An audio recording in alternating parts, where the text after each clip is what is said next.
Bom dia. Pessoal, um prazer estar aqui com vocês. Quero agradecer a cada um a presença, o esforço de ter vindo aqui, o investimento de tempo e de dinheiro que isso representa. A gente tem consciência disso. As coisas que são feitas pela equipe do SINCEP, que prepara este evento com tanto esforço, com tanto carinho, elas se materializam e fazem muito sentido quando a gente vê a presença de todos aqui. Muito obrigado, tinha gente que eu não via já fazia um tempo. É um bom sinal que tem algumas carinhas aqui que eu não tinha visto antes. E espero e desejo que a gente tenha um excelente evento. Eu queria passar rapidamente com vocês a nossa agenda aqui. A gente vai depois da abertura, a gente vai começar com uma apresentação da Gisela, está sendo guardada em 7 chaves, que é humanização com H maiúsculo. Depois nós temos um intervalo. Aproveita os momentos de intervalo também para conversar, para trocar experiências e principalmente para daqui a pouco fazer e pensar em coisas que a gente possa fazer juntos, né? Depois nós vamos ter às 11 horas um debate que é presente e futuro do nosso segmento. Nós vamos ter então debatendo esse assunto o Nilton Fernandes de Curitiba, o Eduardo Villa e o Cláudio Bentes. Nesses debates é importante que vocês participem, perguntem, questionem. Aproveitem o momento aqui. Nós estamos aqui justamente para termos conversas, né? Para discutirmos coisas. E sempre que for possível, que é evidente que se todos perguntarem, nós não vamos ter tempo de acabar o evento em tempo, mas se manifestem e compartilhem suas experiências e tentem esclarecer pontos que ficarem em dúvida. Depois da tarde, nós vamos fazer uma breve apresentação sobre o 7º intercâmbio da Colômbia, que vai ser agora entre 15 e 24 de setembro próximos. Eu recomendo fortemente este programa da Colômbia. Acho que tem muitos pontos parecidos com a nossa realidade. Alguns pontos diferentes também que são enriquecedores para a gente. Nós vamos falar do ICCFA University, que vai ser agora em julho. E vamos falar também do nosso encontro nacional, que vai ser em novembro na cidade de Gramado, no Rio Grande do Sul. Vamos apresentar a campanha de finados do SINCEP para 2017, é uma sugestão, evidentemente, né? A gente tem tido uma grande adesão nessas campanhas e cada um, daqui a pouco, adapta ela dentro da sua realidade, em contextos que façam mais sentido. Então, isso vai estar apresentado. Depois nós vamos ter uma atualização sobre o programa Educa SINCEP, através da Silvana, que é a responsável pelo programa. E vamos tratar do case Regulação Ambiental versus Cemitérios e Crematórios. Ontem mesmo a gente estava numa reunião de diretoria falando de um projeto de lei do deputado Covatti, lá do Rio Grande do Sul, que trata desse tema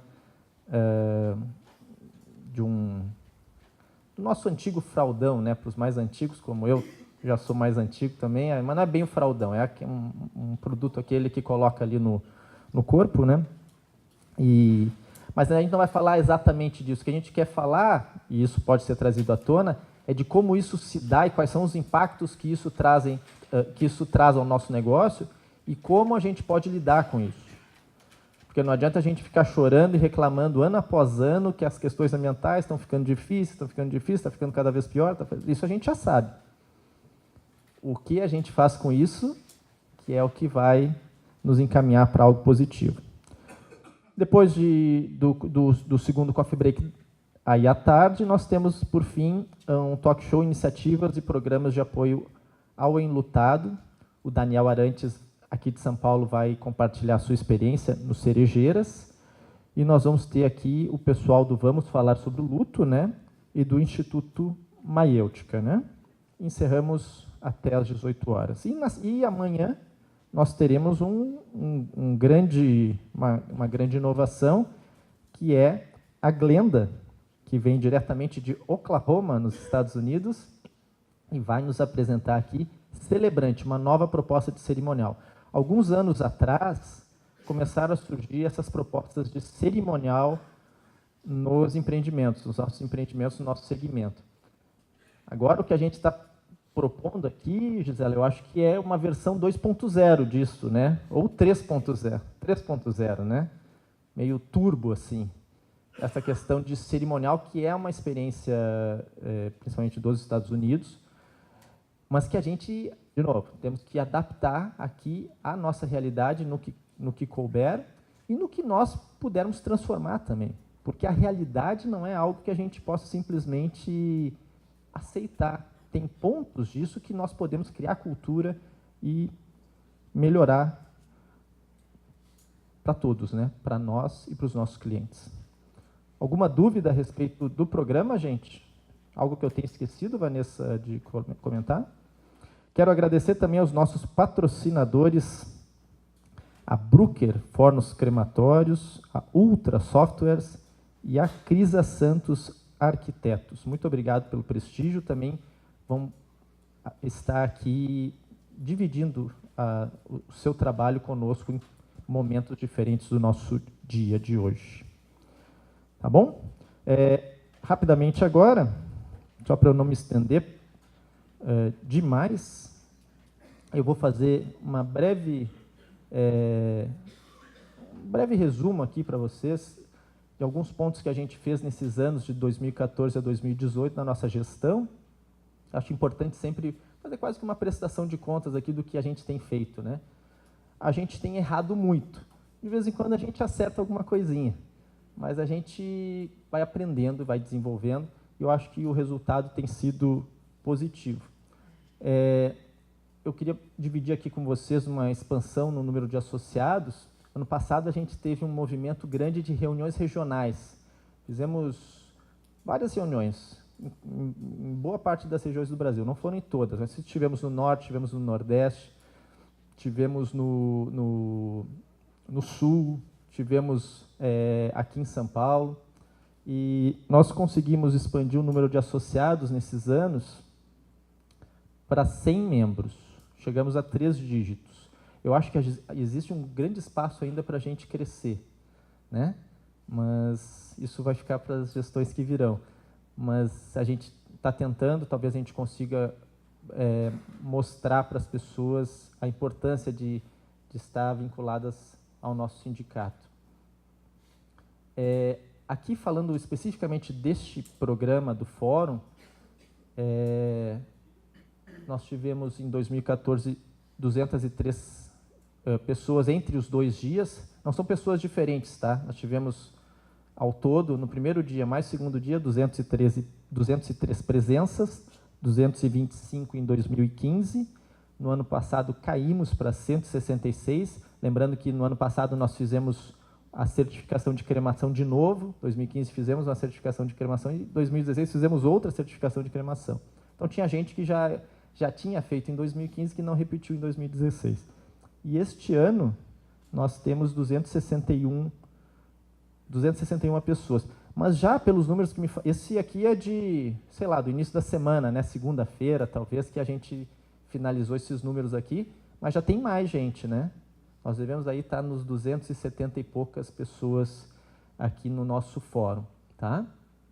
Então, nós temos com um recorde de presença do fórum de todos os tempos que a gente já teve. Esse primeiro dia, estamos com o quê? 150? E no segundo dia, 120. Ontem estava 115 quando me falaram, agora 120. Então, 120 pessoas, é recorde. Tá? E isso aqui são as coisas que a gente tem feito em relação à educação, projeto Educa Sincep, o ICCFA University, a gente vai falar sobre isso depois, certificação em cremação fizemos, os intercâmbios culturais, eu estava falando agora, questão de setembro, da Colômbia, já tivemos em outros lugares, vocês sabem disso. E os fóruns temáticos. Tá? O engajamento com associados e entidades, nós fizemos lá em 2014 os 15 anos do Sincep e 35 da Sembra. Então, em 2019, teremos os... 2019, né? Teremos os 20 anos do Sincep e os 40 da Sembra. A aproximação com entidades internacionais tem sido muito importante para a gente. Por exemplo, esse programa da Colômbia, agora que a gente fez, é todo feito em parceria com a Alpar. com a Associação Latino-Americana. Então, assim, é importante que todos nós saibamos do que isso representa para a gente, né? A gente só, por exemplo, consegue trazer alguém internacional aqui para fazer essas apresentações por causa das nossas aproximações com essas entidades, né? Reuniões nas regionais que nós fizemos, e vamos fazer mais algumas esse ano. A aquisição da nossa sede nacional também, que foi um ponto importante nosso como instituição. Aqui são algumas ações que nós fizemos, o Before I Die, que legado vou deixar ao mundo, quantas vidas você pode salvar, esses aqui são os programas que nós fizemos para finados, né? As Mães Nunca Morrem, que foi o programa do Dia das Mães, o Mundo Unido pela Vida, que é uma ação com a Alpar, que eu também recomendo que a gente se engaje através dos nossos empreendimentos, e a gente pode adaptar isso a situações que convenham, a partir dos contextos que a gente vive. Então, são ações que a gente está colocando aqui. E agora vem o futuro do sindicato, né? Então, no futuro do sindicato, o que nós temos é já um compromisso marcado, no dia 24 de novembro, às 14 horas, em Gramado, no Rio Grande do Sul. Quem é que sabe o que vai acontecer no dia 24 de novembro, às 14 horas, em Gramado? Alguém sabe o que vai acontecer lá? Nenhum palpite? Posso seguir apresentando? Posso? Hã? Começa o Natal Luz, olha só. Não, Natal Luz já tem, acho que desde outubro, né? Tem, hein, Rafa? Final de outubro, início de novembro, já começa o Natal. Não é o Natal Luz. Mas no nosso evento lá de Gramado, ó, deixa eu falar para vocês. Nosso evento de Gramado vai estar muito bacana. Quem é que não conhece Gramado aqui? Levanta a mão, por favor. Então, assim, eu recomendo, obviamente muito suspeito para falar, né, Flávio, mas eu recomendo. Gramado é uma cidade que vale a pena conhecer. Mas, dia 24 de novembro, nas 14 horas em Gramado, vai estar dentro do nosso encontro. Nosso encontro vai ser de 22 a 24 de novembro em Gramado. Então, 24 de novembro em Gramado é uma sexta-feira. O que vai acontecer lá em Gramado na sexta-feira? Vamos ver o que vai acontecer aqui.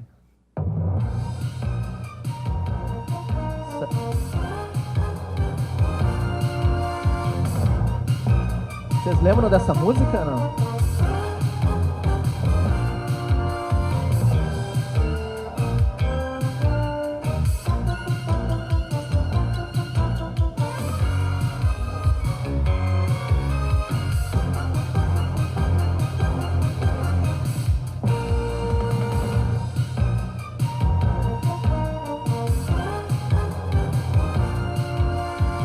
Bom, nós vamos ter eleição para a próxima gestão, tá?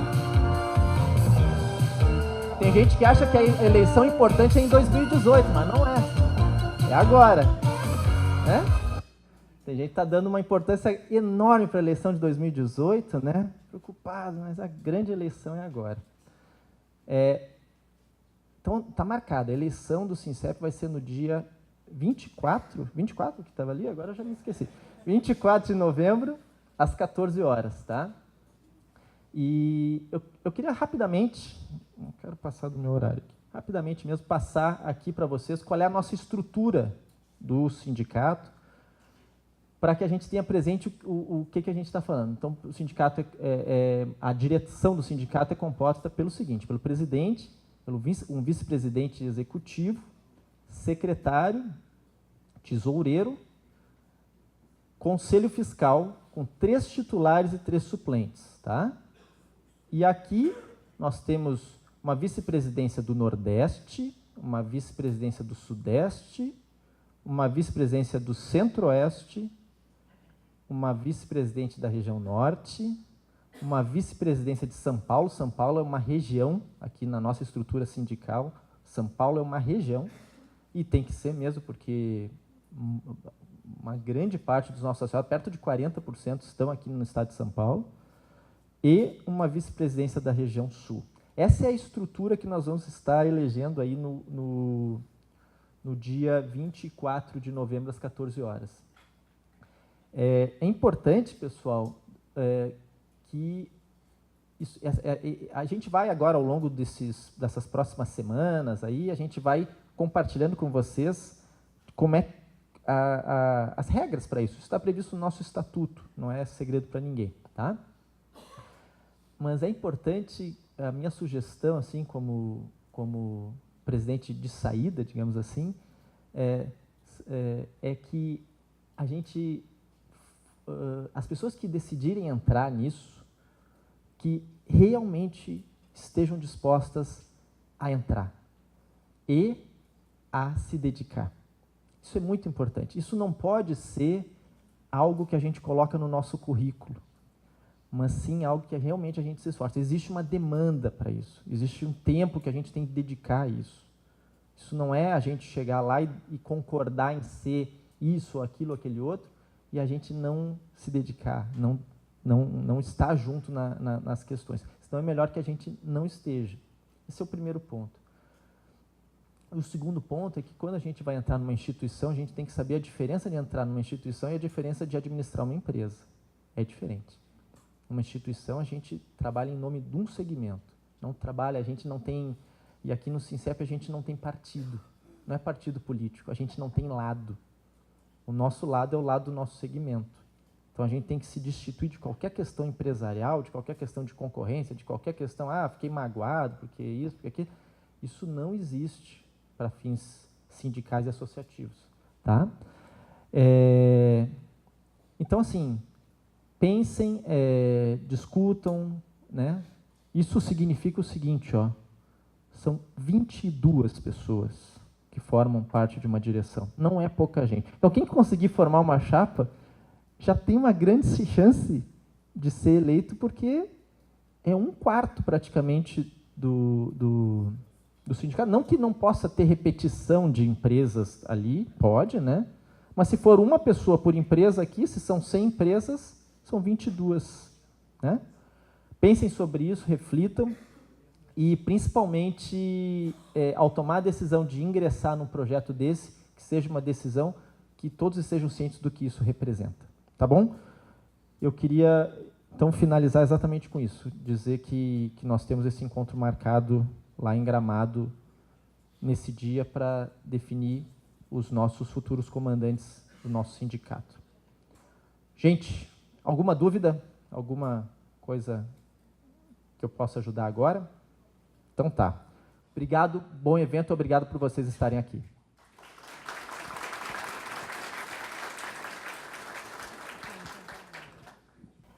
Bom dia, oficialmente.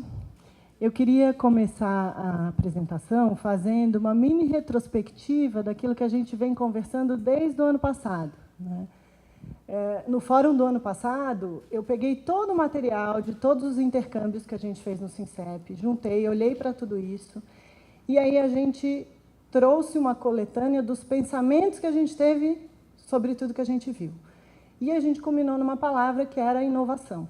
A gente falou bastante de inovação e que sim, o nosso setor precisava inovar. Mas como? Inovar por que caminho? E aí a gente foi fazer uma pesquisa. No final do ano, lá em Maceió, eu apresentei o resultado da cartografia da morte, que foi uma pesquisa conduzida pelo Sincep, basicamente com o público da região sul, mas para entender como é que o brasileiro se relaciona com o universo da morte, o que ele pensa sobre enterro, cremação, cemitério. E essa pesquisa trouxe como resultado algumas orientações. E uma primeira orientação era que a gente precisava recontar a nossa história, criar uma nova narrativa, dar um novo significado para os nossos símbolos, porque isso já não está fazendo mais sentido.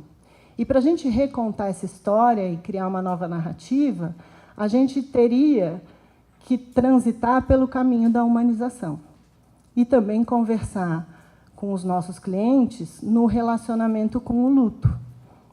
E aí, hoje à tarde, a gente vai falar sobre luto, amanhã a gente vai ter uma super aula com a Glenda, e eu vou falar, então, sobre humanização. O que é humanização? Eu fui pesquisar bastante, porque a humanização está na moda, né? A gente está ouvindo falar de gestão humanizada, de atendimento humanizado, mas o que exatamente é isso? E aí, para começar, eu queria retomar o conceito do que é ser humano. Claro que a gente sabe que é ser humano, mas tem muita característica que está tão grudada na gente que a gente acaba não percebendo no dia a dia. Nós somos parte do reino animal, né? Tem muita gente que acha que a gente veio de Adão e Eva, ou que talvez a gente tenha sido deixado por extraterrestre, mas a teoria científica mais comprovada é a teoria da evolução de Darwin, que diz que nós descendemos dos macacos. Então, se nós somos todos bichos, o que diferencia o bicho-homem dos outros bichos? Primeiro, o filhote humano ele precisa de cuidados parentais até muito tarde na vida. Então, se a gente for comparar com um cavalo, por exemplo, o potro, quando nasce, alguns minutos depois ele já se coloca de pé, ele nasce com pelo no corpo para se aquecer e ele basicamente só precisa da mãe para se alimentar. Já o filhote humano precisa da mãe para se alimentar, precisa dos pais para se locomover, precisa que os pais cuidem das roupas que eles vão usar para se aquecer. Então, a gente demanda cuidados até muito longe na vida, diferente dos outros animais. Outra grande diferença é que os bebês são os únicos filhotes que não nascem 100% prontos. O nosso cérebro continua se desenvolvendo mesmo fora do útero. Nós somos uma espécie que nasce cabeçuda, a gente nasce com a moleira aberta. Primeiro porque a gente precisa dessa flexibilidade para nascer, para passar pelo corpo da mãe, mas também porque a gente precisa desse espaço para o nosso cérebro continuar crescendo. O cérebro humano é um dos maiores do reino animal. O maior e mais pesado é o da baleia azul, que pesa 10 quilos, mas a baleia azul pesa 200 toneladas. Então, o nosso cérebro é um dos maiores proporcionalmente falando. O importante é que o tamanho não é importante, nesse caso, em vários casos, mas o importante é que o nosso cérebro tem mais rugas, e quanto mais rugas, mais neurônios. Isso significa que a gente tem um computador particular muito sofisticado dentro da nossa cabeça. E com esse computador, a gente desenvolveu a linguagem. Não só a linguagem falada, mas também a linguagem escrita, os desenhos, a arte. Tem outros animais no reino animal que também desenvolveram linguagem, como, por exemplo, os golfinhos, que se comunicam por sinais sonoros, mas os humanos foram os únicos capazes de simbolizar o que é abstrato. Então, por exemplo, se a gente falar do amor, o que é amor? Alguém já viu amor? Alguém já pegou amor? É abstrato, porque ninguém nunca viu, ninguém nunca pegou, então é um sentimento abstrato. Mas a gente foi capaz de dar nome e forma para isso. Então, quando a gente olha o formato do coração, é o símbolo do amor. A gente deu um nome para esse sentimento. A gente tem emoções e sentimentos, e a gente foi capaz de dar nome e forma para eles. A gente deu até cor para alguns sentimentos, né? Quem que nunca ficou verde de raiva, ou quem que nunca riu amarelo, né? A gente prioritariamente é racional, mas nós somos guiados e governados pelas nossas emoções. E os nossos governantes já sabem disso há muito tempo, tanto é que as campanhas políticas sempre apelam para a nossa emoção. Então, eu trouxe o exemplo da campanha da disputa presidencial em 2002, do José Serra com o Lula, e que a Regina Duarte dizia que tinha medo do que poderia acontecer com o Brasil se o Lula ganhasse. E a gente não vai discutir se ela estava certa ou se ela estava errada, mas o importante aqui é que a publicidade já percebeu há muito tempo que é uma excelente estratégia falar com as nossas emoções. Eu trouxe o exemplo da Coca-Cola. Quando ela foi lançada em 1886, ela falava com a nossa razão, né? Então, a Coca-Cola alivia o cansaço, é a bebida mais refrescante do mundo. Mesmo quando a Coca-Cola completou 50 anos, eles ainda estavam falando racionalmente, né? Ainda estavam falando que a Coca-Cola é deliciosa e refrescante. E hoje, o slogan da Coca-Cola é Taste the Feeling, né? Que foi traduzido no mercado brasileiro como experimente o sabor, mas a tradução literal é experimente a sensação. A gente olha para a propaganda hoje e vê que tem pouquíssimo texto e muito mais imagem, né? Que eles estão evocando um sentimento de juventude, de alegria, de frescor ou de liberdade. Essa frase é de uma artista americana que chama Maya Angelou. As pessoas vão esquecer o que você disse, esquecer o que você fez, mas elas nunca vão esquecer o que você as fez sentir. Em 2002, quem ganhou o Prêmio Nobel de Economia foi um psicólogo, Daniel Kahneman, um psicólogo israelense, e ele comprovou a tese de que os humanos tomam decisões baseados em dois sistemas. O sistema 1 do cérebro, que é um sistema rápido e emocional, e o sistema 2, que é um sistema lento e racional. Então, para dar um exemplo, quando você está dirigindo e o sinal fica amarelo, e você decide se você vai continuar ou se você vai parar, você está usando o seu sistema 1, você está usando o sistema intuitivo. Se você vai fazer uma conta matemática, você usa o sistema 2. O que é importante da gente entender sobre esse livro é que a gente, então, tem dois sistemas para tomar decisões. O sistema 1, que é rápido e emocional, e o sistema 2, que é lento e intuitivo. Esse livro é super didático, é super claro, e ele explica essa teoria de um jeito muito fácil, né? Vale a pena. Eu peguei desse livro 3 aprendizados que eu acho que vão conduzir a nossa conversa daqui para frente. Primeiro, as pessoas se empenham mais para evitar perdas do que para obter ganhos. No geral, a gente tem medo de mudança. Por que a gente tem medo de mudança?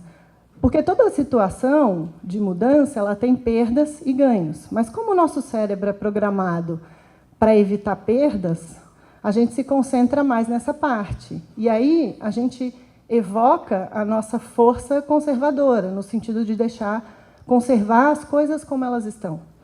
E por isso o medo da mudança. O segundo aprendizado é que, no longo prazo, uma parceria depende muito mais de evitar o negativo do que de buscar o positivo. E isso vale para qualquer tipo de parceria, uma relação afetiva, uma relação de trabalho, uma relação comercial. Isso porque, aí a gente vai para o terceiro, porque o cérebro dos humanos contém um mecanismo projetado para dar prioridade para a notícia ruim. E eu acho que esses 3 aprendizados explicam bastante o que a gente está vivendo hoje, o momento que a gente vive de violência e de agressividade, não essa violência de guerra e de terrorismo, essa violência que a gente vê no dia a dia mesmo, no trânsito, ou que a gente vê nas redes sociais, essa raiva. Por que isso? Por que a gente está vivendo esse momento? Porque, desde o surgimento da internet, que o mundo está mudando muito. Esse pacote veio cheio de mudanças. E aí, com esse monte de mudança, a gente tem que se adaptar, e aí a gente aciona o nosso medo de mudança. A gente aciona o nosso foco nas perdas. E a gente começa a ficar mais agressivo, a gente começa a ficar mais violento. E aí começa a faltar humanidade. Se está faltando humanidade, então a gente precisa humanizar os humanos. Humanizar no sentido de valores mesmo. Por que a gente precisa humanizar os humanos? Porque está faltando amor. Todos nós somos humanos, o amor deveria bastar. São Paulo já está pedindo mais amor, por favor, desde 2009. Essa é uma campanha visual de um artista visual, que colocou esse lambe-lambe em vários muros, em vários tapumes da cidade, com a proposta de pedir um intervalo, que a gente desse um tempinho nessa agressividade ou nessa velocidade que é morar numa cidade tão acelerada, e olhasse um pouco e pensasse um pouco no amor, simples.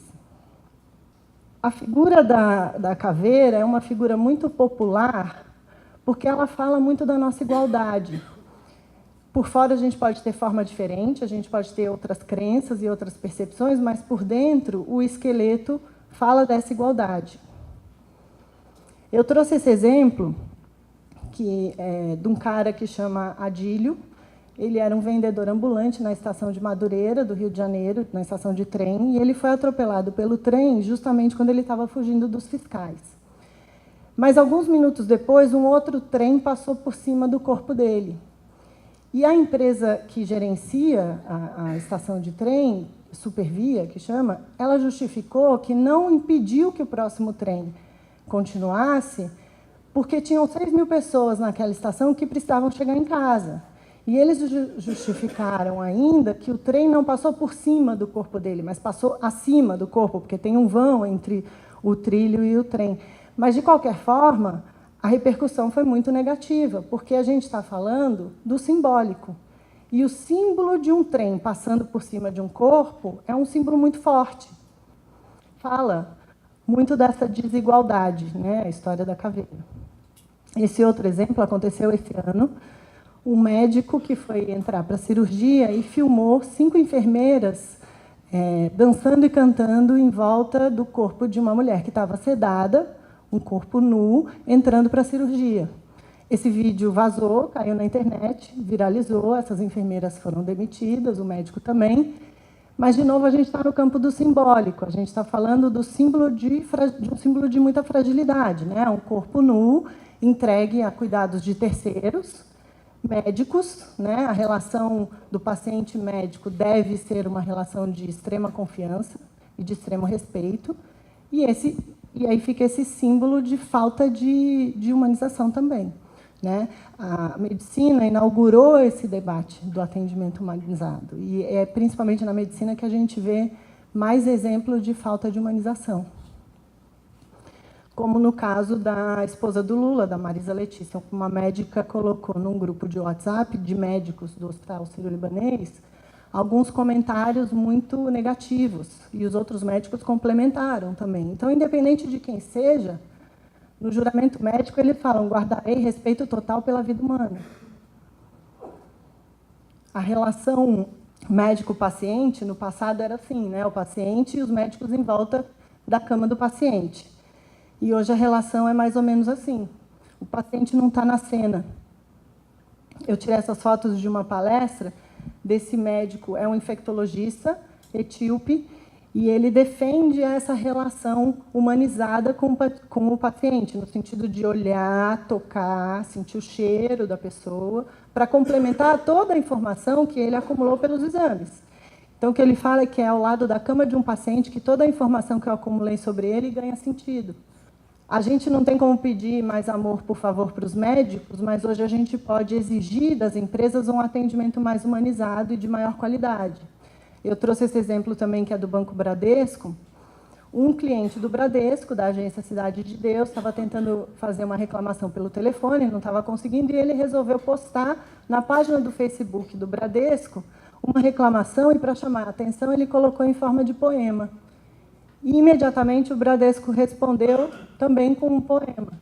Então, quando a gente ganhou esse microfone público, que são as redes sociais, as empresas tiveram que se adaptar muito rapidamente a essa linguagem. E se adaptar tornando essa conversa muito mais de igual para igual, falando de um para o outro, né? Me deram outro exemplo também essa semana, de uma pessoa que colocou no Facebook uma pergunta tipo: qual é a data do último jogo da Copa Libertadores? Acho que foi, né? E um outro engraçadinho respondeu: pergunta no Poço Ipiranga. E aí o Poço Ipiranga respondeu com a data do último jogo.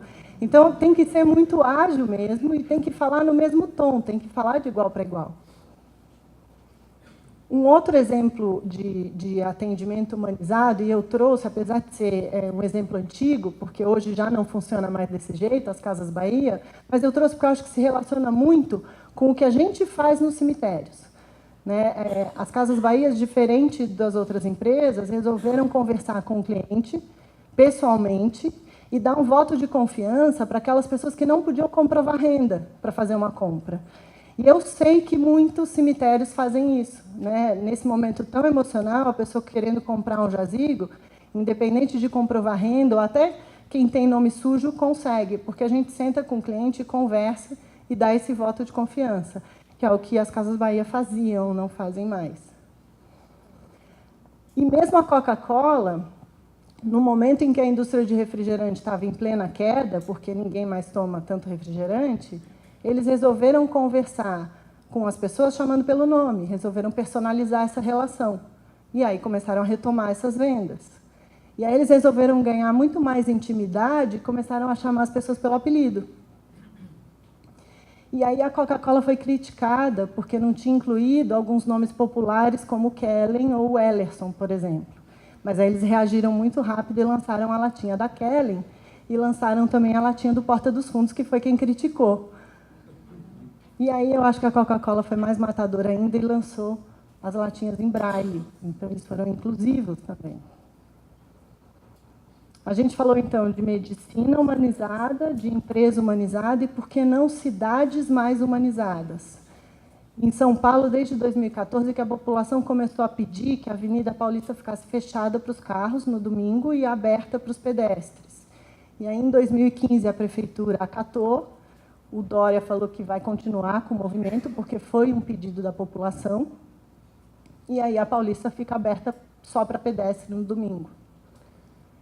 E esse é um projeto do Minhocão, é um projeto que chama Parque Minhocão, que é justamente de criar um parque, fechar definitivamente o Minhocão e criar um parque no mesmo modelo da Highline que tem em Nova York. Por que isso, né? Por que as pessoas querem mais convívio? Por que essas pessoas querem, as populações no geral e no mundo todo, querem conviver mais? Porque fica na nossa cabeça um pouco contraditório, no momento de tanta violência, tanta raiva, as pessoas querem conviver mais? Porque a gente nunca pede o que a gente não tem. A gente quer mais convívio porque está faltando convívio. Então, a gente quer mais amor porque está faltando amor. De novo, a gente volta na questão dos humanos humanizados. E aí, na prática, como é que a gente pode, então, humanizar o nosso atendimento? Vou recapitular, então, todos os pontos para a gente conseguir coordenar a partir daí agora, tá?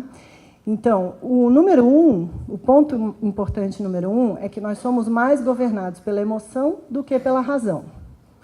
O número 2 é que a gente se empenha mais para evitar perda do que para obter ganho. O número 3 é que, para a gente, o sucesso de uma parceria depende mais de evitar o negativo do que de buscar o positivo. O 4, o nosso cérebro é projetado para dar prioridade para a notícia ruim. E o 5, vamos esquecer o que você disse, esquecer o que você fez, mas nunca vamos esquecer o que você nos fez sentir. Então, indo para o ponto número 1, nós somos mais governados pela emoção do que pela razão. Quando a gente recebe um cliente, a gente recebe o nosso cliente numa situação emocional. Claro que as emoções são diferentes de quando a pessoa acabou de perder alguém para quando você chega para comprar um jazigo preventivamente, né? Mas, de qualquer forma, o pano de fundo é um pano de fundo emocional, né? E de uma emoção que é muito desconfortável. Muitas vezes, o nosso cliente chega em estado de angústia. Aí eu falei um pouco disso na cartografia, mas eu vou retomar. Qual é a diferença entre tristeza e angústia? A angústia, basicamente, é um conjunto de sentimentos negativos e que se manifesta no nosso corpo, né? Quando a gente fala, estou com um nó na garganta, sentindo uma pontada no estômago. Segundo o dicionário Michaelis, a angústia é um sentimento que se liga a uma sensação interna de opressão ou de desespero. É uma grande aflição do espírito, tormento, tortura. Ou, do site significados.com.br, é uma sensação psicológica que se caracteriza pelo sufocamento, pelo peito apertado, ansiedade, insegurança, falta de humor e com ressentimentos aliados a alguma dor. Então, a gente recebe o nosso cliente principalmente em estado de angústia. E como é que a gente tem que agir quando a gente recebe alguém em estado de angústia? Primeiro, escutar. E o escutar é muito mais do que ouvir. Então, eu estou falando aqui agora, mas nem todo mundo está me ouvindo, né? Tem gente que está no celular, eu não estou vendo, mas deve ter, ou pensando em alguma outra coisa. Quando a gente se dispõe a escutar, escutar, olhar e disponibilizar toda a nossa atenção para quem está falando, né? É meio que você dançar conforme a música. E dançar conforme a música que a pessoa que está falando está tocando, né? Quando a gente pensa assim, tá, mas como é que isso funciona? O que é, na prática, eu conversar, como é que eu, na prática, devo tratar alguém que está em estado de angústia? Não tem resposta mesmo para essa pergunta. É mais ou menos como se eu te perguntasse assim, como é que se dança em festa de casamento? Vai tocar todo tipo de música, você vai dançar conforme a música que estiver tocando. Só que aqui quem está tocando essa música é o nosso cliente. A gente pode até desenvolver técnicas para aprender a dançar conforme a música do cliente, né? Tem uma técnica que chama rapport, é uma técnica francesa, que basicamente é programação neurolinguística. Rapport é você devolver para a pessoa. Então, por exemplo, se a pessoa cruza os braços, você cruza os braços também. Se a pessoa se inclina para frente, você inclina também. Se a pessoa sentar, você senta. Você vai copiando e repetindo e estabelecendo, assim, uma conexão não verbal, né? Um estado de empatia. A gente tem 2 olhos, 2 ouvidos e uma boca. Então, a gente tem que usar nesta proporção. O segundo ponto. As pessoas se empenham mais para evitar perdas do que para obter ganhos. Quando a gente se empenha mais em evitar perda, a gente tem resistência à mudança. E o preço que a gente paga de ter resistência à mudança é o preço de não inovar, porque toda inovação ela tem um risco. Se você vai inovar, você corre o risco disso não dar certo, né? As grandes empresas de tecnologia elas até incentivam o erro, porque quem errar primeiro aprende primeiro. Então, o erro é importante em todo esse processo. E aí, quando a gente vai fazer uma mudança, a gente não tem, além de cuidar muito precisamente dessa mudança, ter uma comunicação muito clara, e pode ser uma mudança muito simples, como, por exemplo, mudar o banco que emite o boleto da sua empresa. A gente tem que olhar com muito cuidado e, além disso, gerenciar essa mudança. Não dá para implementar. Porque se as pessoas têm resistência, o primeiro olhar sempre vai ser, se eles estão mudando é porque eles vão ganhar mais, e eu vou sair perdendo. Né? O foco no que eu posso perder. Então, além de implementar a mudança, gerenciar muito bem essa mudança. O sucesso de uma parceria depende muito mais de evitar o negativo do que de buscar o positivo. Eu perguntei uma vez para um presidente de uma agência de publicidade, e é uma opinião minha, por que a publicidade brasileira perdeu a criatividade? Né? Por que estava tudo ficando tão igual? E ele falou mais ou menos isso. Ele falou, porque ninguém quer apostar numa fórmula nova. Se eu tenho uma fórmula que está dando certo, eu vou manter essa fórmula, eu vou garantir o meu sucesso, porque eu tenho muito medo de perder. E aí a gente pode cair numa situação como essa. Aqui, literalmente, eles tentaram copiar a fórmula da Coca-Cola, e nem é a fórmula secreta, era uma fórmula que todo mundo sabia qual era. O sucesso de uma parceria depende muito mais de evitar o negativo do que de buscar o positivo. Aí a gente volta no que eu estava falando sobre o erro. O erro é humano, né? O preço de não errar é não inovar. O que a gente tem que fazer, então? A gente tem que arriscar, tem que inovar, e se errar, tem que reconhecer, pedir desculpas e aprender. Quando a gente reconhece um erro para o nosso cliente, eu quis colocar isso porque muita gente fala assim, eu nunca posso errar durante um funeral. Um erro que a gente cometer durante um funeral vai ficar marcado naquela família para o resto da vida. Essa é uma oportunidade única com esse cliente. Você não vive um funeral 2 vezes. Mas vai dar errado. Vai ter um dia que vai dar errado e todo mundo já passou por isso. Então, é melhor que a gente humanize e aprenda a lidar com o erro do que a gente tentar colocar isso debaixo do tapete ou fingir que não aconteceu. O 4º ponto. O cérebro dos humanos contém um mecanismo projetado para dar prioridade para a notícia ruim. A gente sabe disso. Você abre o jornal de manhã, só tem notícia ruim. Você vai sentar para ver o Jornal Nacional, é só notícia ruim, porque notícia ruim vende também. Se a notícia ruim é um padrão, quando a gente vai dar uma notícia boa, a gente está saindo do padrão. Então, a gente tem que chamar muito mais atenção para isso. A notícia ruim, ela vai reverberar, ela vai crescer. Mas a notícia boa, a gente tem que fazer crescer. Então, você está colocando uma coisa nova na sua empresa, coloca com neon em volta, bota um holofote em cima, porque se a gente não chamar atenção para a notícia boa, ela vai passar despercebida. Então, esse é o nosso papel, a gente dá mais luz para aquilo que é bom. E quando for uma notícia ruim, a gente volta naquela história de gerenciar e também de impedir que ela cresça. Meu pai sempre cita o exemplo do Sérgio Naia, né? Aquele caso dos prédios que caíram no Rio de Janeiro, que ele lidou muito mal com tudo. Foi uma tragédia, obviamente, mas ele tentou fugir do assunto.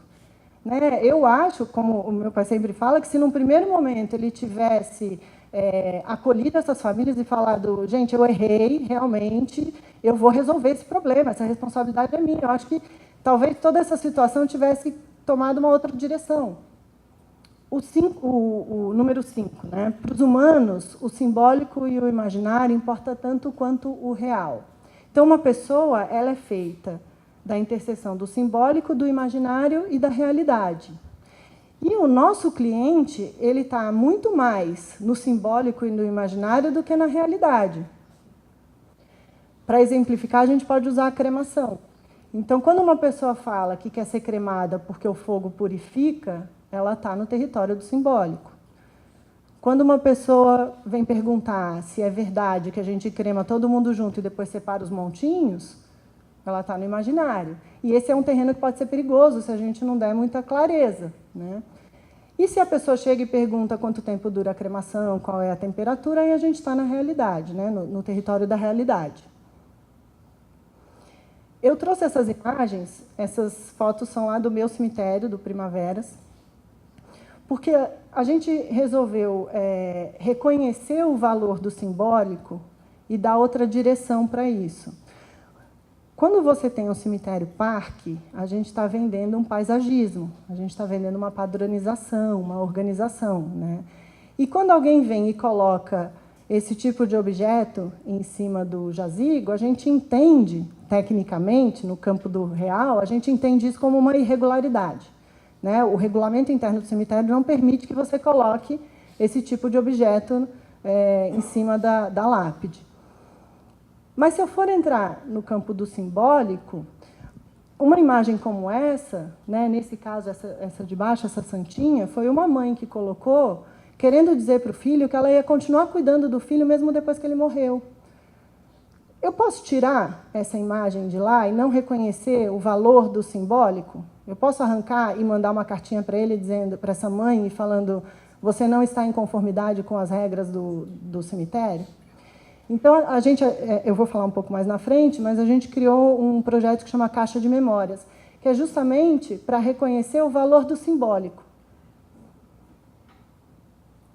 Dialogar com o nosso cliente, considerando não apenas o território do real, mas também o do simbólico e do imaginário, é essencial para que a nossa profissão consiga se reinventar. A gente viu a pesquisa da cartografia da morte, e o que essa pesquisa apontou é que a relação que as pessoas têm com a experiência de cemitério, velório ou cremação é uma relação difícil, porque eles entendem essa experiência como uma experiência ruim. Lógico que nunca é legal perder alguém, mas o ambiente não é bom, a cerimônia não é boa, eu não me conecto mais com isso. E a gente fala muito com o nosso cliente durante a cerimônia e também durante o processo de luto. A gente precisa dar novos sentidos, tanto para a cerimônia quanto para essa relação com o luto. E esses novos sentidos, eles só vão aparecer se a gente começar a conversar com o simbólico e com o imaginário. Não adianta a gente ficar tentando conversar com o racional e ter uma resposta de um novo significado, por exemplo. Esse, então, é o projeto da Caixa de Memórias. Se eu for falar desse projeto racionalmente, eu vou dizer que é uma caixa feita de material reciclável, resistente, comprada na Vila Tech, Grupo Vila, que ela tem 50 por 80, ela é fechada à chave, ela tem um mecanismo hidráulico de abertura, eu estou falando da realidade. Mas se eu disser que isso é um cofre para guardar as memórias mais simbólicas que você possa ter com aquela pessoa que você perdeu, eu estou entrando no território do simbólico e até do imaginário. Eu tenho um rapaz que ele usa a caixa como uma caixa de correio, por exemplo. Então, ele começa a contar para o pai dele que morreu tudo o que está acontecendo depois que o pai dele morreu. Então, ele botou uma foto da formatura dele, ele escreveu uma cartinha contando como foi o Natal. Eu estou no simbólico e ele deu um significado para essa caixa que não é só um cofre, ela virou uma caixa de correio. Eu tenho uma outra moça que ela usa a caixa para apresentar para o filho dela quem foi a avó. Então, o filho dela não conheceu a avó.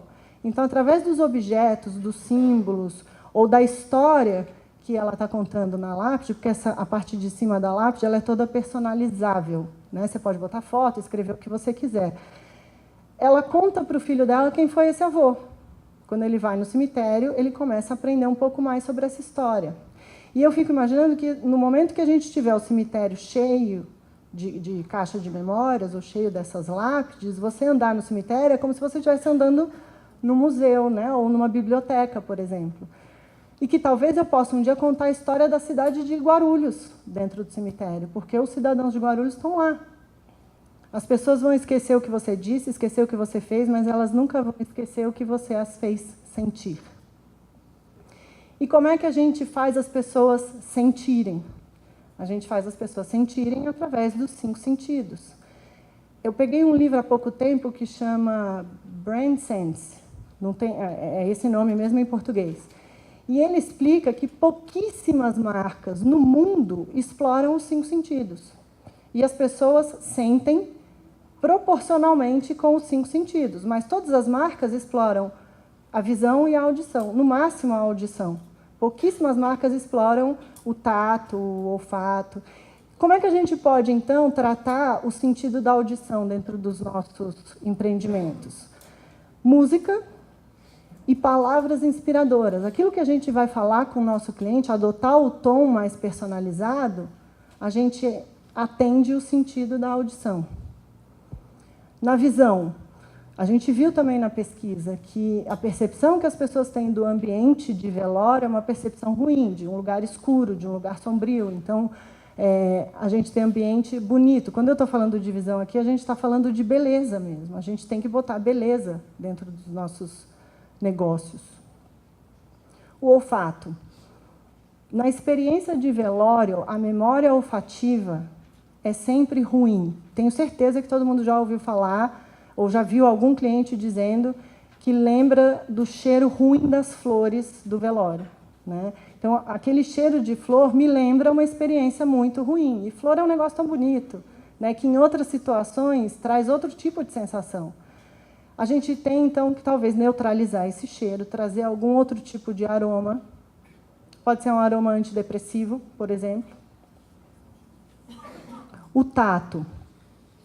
Aí, de novo, aquilo que eles falaram sobre os nossos ambientes. A gente precisa ter mobiliário mais confortável. A gente precisa dar essa sensação de acolhimento pelo toque também. E o paladar. Aí, voltando na história da angústia. Se eu estou com nó na garganta e não estou conseguindo... Muita gente não consegue comer durante o processo de velório, né? Que tipo de alimentação a gente pode dar para quem não está conseguindo comer? Ou que tipo de comida passa pelo nó na garganta? E aí, para finalizar, eu coloquei aqui um resumão de tudo. E eu coloquei esse infográfico na sacolinha. Acho que todo mundo tem uma cópia aí. Vamos repassar o primeiro ponto. Nós somos muito mais governados pela emoção do que pela razão. Escutar é mais que ouvir. Escutar é ouvir com atenção plena. A gente tem 2 olhos, 2 ouvidos e uma boca. E a gente tem que usar nessa proporção. Escutar 2 vezes mais do que falar. Então, diante de uma pessoa em estado de angústia, a gente precisa dançar conforme a música que ela está tocando. O número 2, a gente se empenha mais para evitar perda do que para obter ganho. As pessoas são resistentes às mudanças. Não basta apresentar uma mudança para a sua equipe ou para o seu cliente. É preciso gerenciar e cuidar dos efeitos colaterais. O número 3, o sucesso de uma parceria depende muito mais de evitar o negativo do que de buscar o positivo. Errar é humano, se a gente errou, tem que reconhecer, aprender e pedir desculpas. O número 4, o nosso cérebro tem um mecanismo projetado para dar prioridade para as notícias ruins. As boas notícias precisam ser reforçadas, anunciadas com barulho. Elas devem ser trabalhadas no relacionamento com o cliente, tanto quanto as más notícias, ou talvez bem mais. E a gente também tem que impedir que a má notícia cresça e tenha filhotes, né? O número 5, para nós o simbólico e o imaginário importa tanto quanto o real. Então, dialogar com os nossos clientes, considerando não apenas o território do real, mas principalmente o território do simbólico e do imaginário. O que o nosso cliente quer É acolhimento, conforto, praticidade, orientação e serviços personalizados. Vale a pena voltar na Cartografia da Morte e revisar tudo que a gente aprendeu lá. E, por último, a gente vai esquecer o que você disse, esquecer o que você fez, mas nunca esquecer o que você nos fez sentir. Era isso, gente.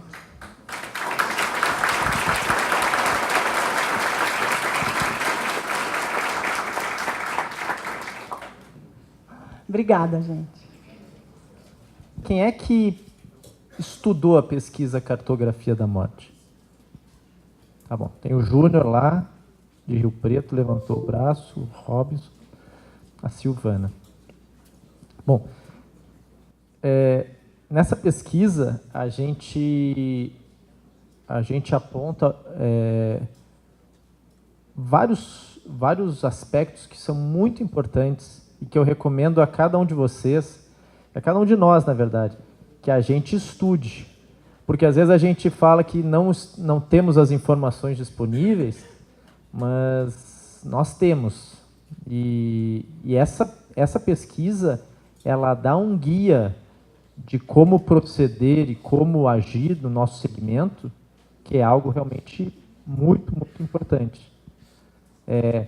Às vezes a gente se para trabalhando muito no concreto. E eu acho que um dos pontos muito importantes da exposição da Gisela, quando ela fala do simbólico. O simbólico tem um papel fundamental nas nossas empresas e nos nossos empreendimentos e no que a gente entrega aos clientes. Mas às vezes a gente esquece disso e fica no concreto. Então a gente quer ver o jazigo daquele jeito, o serviço daquele jeito, e a gente esquece o que é representado. E o nosso segmento, ele trabalha essencialmente com o simbólico. Porque a morte, ela falou do amor, né? A morte, ela é algo que a gente tem lá como distante, como... até que um dia ela está na nossa frente. E o mais importante também, que eu acho que tem que ser lembrado, é a dificuldade que a gente tem de se colocar no lugar do outro. Uma vez eu vi eu li num livro, tem um livro em inglês que é mais ou menos assim o título. Tudo o que eu precisava saber eu aprendi no jardim de infância. E aí falava do jardim de infância, falava assim: quando a gente tem 3, 4 anos, se a gente dá um puxão de orelha num coleguinha, ou puxa o cabelo, ou dá um tapa, o que a professora fala para a gente? Não pode fazer isso. Não faça para o amiguinho, não faça para o amiguinho o que você não quer que faça para si próprio. Isso a gente aprende quando tem 4, 5 anos. A dificuldade que a gente tem é a gente se lembrar do que aprendeu quando era criança, na vida adulta, né? E a gente praticar isso, a gente exercitar isso. E quando a gente atende uma família abalada por uma perda, seja uma doença longuíssima, de 10, 15 anos, como acontece, seja uma perda repentina, a grande dificuldade, o grande desafio é a gente se colocar no lugar do outro. E daí a gente vai dizer assim: puxa, mas o que isso tem a ver com cemitério, com funerária, com crematório, né? Porque aqui a gente não falou de nenhum produto novo, de nenhum serviço novo, de nada concreto em relação a isso, mas a gente falou de tudo. Se a gente conseguir realmente se colocar no lugar do outro, exercitar isso, a gente vai realmente ter muito benefício nas nossas empresas. E, por acaso, semana passada, a gente teve um momento lá na empresa que a gente abordou justamente, foi até coincidência, porque eu não conhecia a apresentação da Gisela, a gente falou sobre a questão da atenção. Hoje a gente vive um mal assim, e um bem e um mal, que é a desatenção, a distração. A gente vive numa era na qual, quando alguém nos escuta e alguém nos olha de verdade, a gente fica encantado. A gente está se encantando com o básico. A gente está se encantando com a obrigação de qualquer relação humana, porque já que a gente é humano, né? Então, nessa de humanizar, achei lindo isso, né? Humanizar os humanos, né? A gente, quando tem alguém que nos olha com atenção e nos escuta, a gente ganha um presente. Mas não é uma aberração isso? Não é uma aberração a gente querer que alguém nos escute e nos olhe enquanto a gente fala? Então, a gente hoje vive um desafio em viver no mundo conectado, viver na velocidade e na rapidez que o mundo exige, ou pelo menos que nos propõe, de uma forma profunda. Porque senão a gente vai ser veloz, vai ser rápido, vai resolver tudo rápido. E a gente vai ser cumprimentado. Como fulaninho é rápido, como é ágil. Mas a gente vai cometer um pecado muito grande, que é a superficialidade. A gente vive num mundo superficial. Um mundo que está ali, estamos respondendo o grupo, estamos vendo o videozinho, estamos vendo uma mensagem, estamos respondendo um negócio que podia ser respondido daqui. O meu celular, por exemplo, está com diversas mensagens aqui. Está com diversas, está no silencioso, está aqui. Às vezes eu aperto nele para ver o horário. Eu não sou isento desse mal, às vezes eu me pego fazendo isso. Mas às vezes a gente tem que... qual é a importância disso para o nosso trabalho? É que alguém que vai comprar um celular numa loja, alguém que vai comprar um tênis, alguém que vai comprar uma joia, não precisa de tanta atenção quanto alguém que vem sepultar o pai, a mãe, o marido, a esposa ou o filho, a filha. Nós estamos falando de coisas diferentes. Essa pessoa, ela precisa de atenção plena. Não é uma coisa que alguém vai ficar chateado numa reunião porque o fulaninho está no celular enquanto o outro está falando. Não é isso. A gente está falando de alguém que perdeu alguém que talvez seja a pessoa mais importante para ela no mundo. E a gente não é que a gente vai estar no celular, porque daí seria realmente... né? Daí é o fim do mundo total, né? Mas a gente pode estar ali e não estar ali. E isso... largar a caneta. Tem uma coisa nos Estados Unidos, lá, que a gente fez no ICCFA University, né? Que a moça da Matthews, inclusive, ela falou assim para a gente, quando for falar com uma família, larga a caneta. O largar a caneta é o simbólico de novo. O que quer dizer o largar a caneta? Esquece a caneta, bota aqui a caneta, e eu falo isso eu acho que a nossa caneta de hoje é isso aqui. Larga isso aqui, ó. Só presta atenção. É o que de mais importante a gente pode fazer. É o que de mais importante a gente pode fazer. E às vezes, aí não cabe aqui, evidente, mas às vezes é em casa que a gente está fazendo isso, com o filho da gente, com a pessoa no mundo que a gente mais ama. E ele está lá, está buscando só atenção. Ele só quer atenção. O filho não quer presente, não quer iPad, não quer viagem para Disney, não quer nada, só quer atenção. Então, vocês me perdoem ter me estendido nesse ponto, mas eu acho que se a gente sair daqui hoje, a partir do que a Gisela falou, que eu acho que foi muito importante, e com este foco de atenção, porque a gente não trabalha vendendo celular, vendendo tênis ou qualquer coisa do tipo. A gente trabalha atendendo as pessoas no momento mais extremo da vida delas. Se a gente realmente tiver essa grandeza de conseguir dar atenção, a gente está prestando um grande trabalho para essas pessoas e, em última análise, para as nossas empresas mesmas. Então, nós vamos fazer o seguinte, nós retornamos às 10h45, tá? Para o debate presente e futuro do nosso segmento, com o Newton Fernandes, o Eduardo Villa e o Cláudio Bentes. Até daqui a pouco. Obrigado.